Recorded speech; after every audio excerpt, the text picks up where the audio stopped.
geçseydi sen dağlara var ay dağlara var o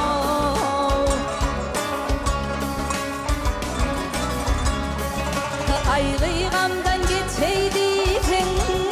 dağlara var ay dağlara var o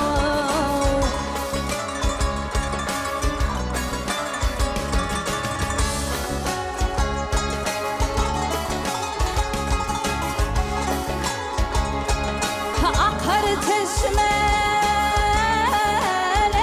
sağlam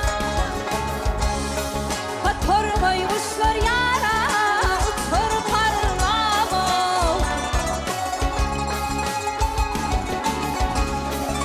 kayalarda kaplan gürler ol keremli ay dağlara var o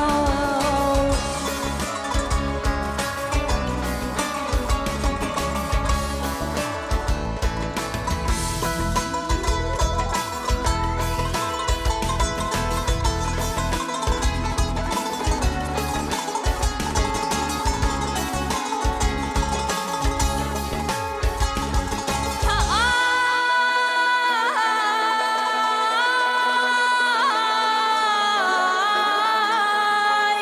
Thomas öter soğuk yeller ay meler maral yara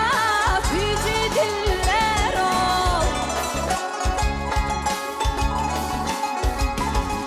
kayalarda kızıl güller vereydi sene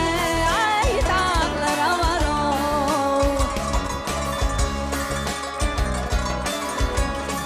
Fakir oğlu ve otur